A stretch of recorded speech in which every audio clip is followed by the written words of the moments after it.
Hello, this is Genesis, and this is my CS596 final project, and I'm demoing my Connect 4 game, and I have two demos I would like to show, and the first is the backend in Remix IDE.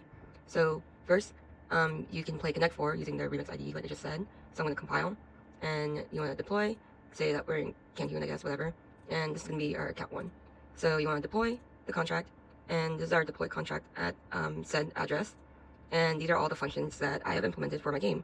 There are some debug functions that are not essential to the game. They're just more like on my end to see if everything's going.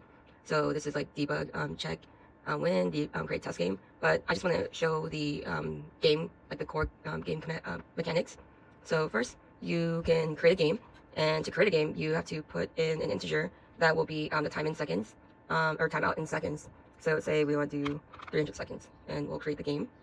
And the game has been created. And if you check on the logs, then we have a new game that is of ID 0, and it has a timeout in seconds of 300.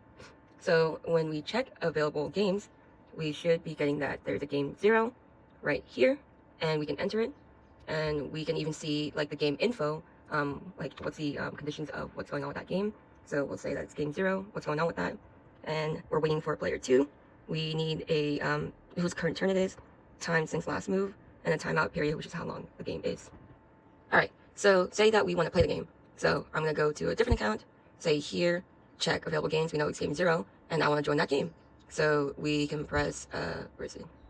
Right here, and then you want to enter the game ID, and the game ID that we wanted to enter was 0. So we press 0, join game, should be successful, and now the game has started, and it's game 0, so we now have a player 1 and a player 2. And as soon as you enter, or as soon as the second player enters, the game is now starting. So now that if we get game info again, we can see that it is in progress. It is player 1's turn, and that we now have 300 seconds from the player 2 entering to make our first move.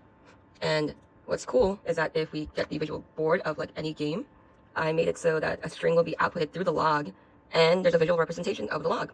And so this is what's going on. You can see what rows it is and what columns it is and whose turn it is.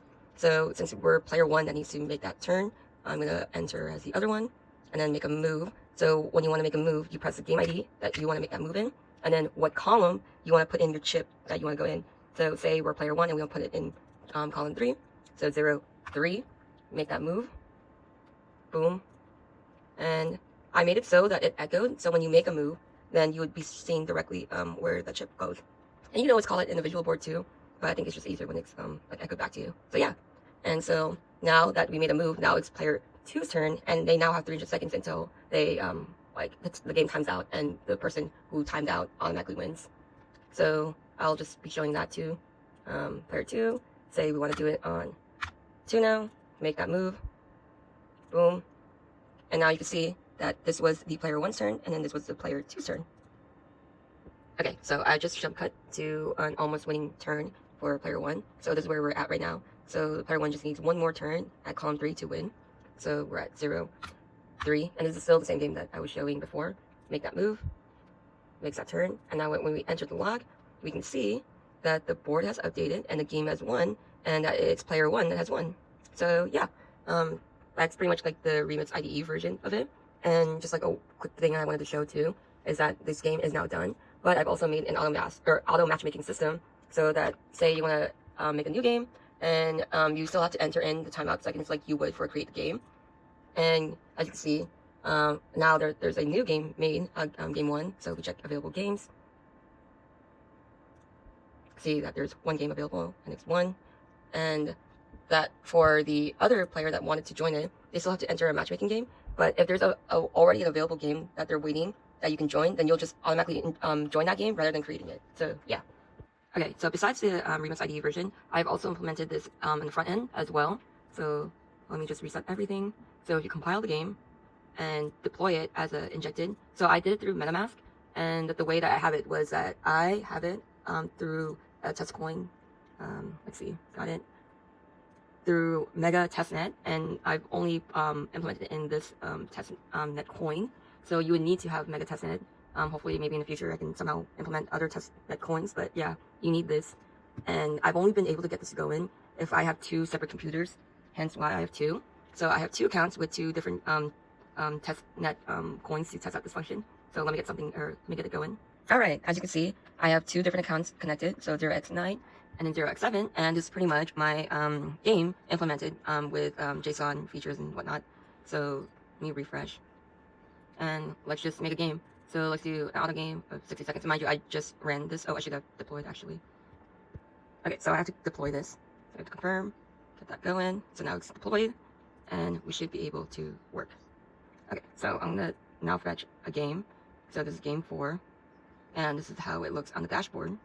And I'm waiting for an opponent, and now that if we just do an auto matchmaking.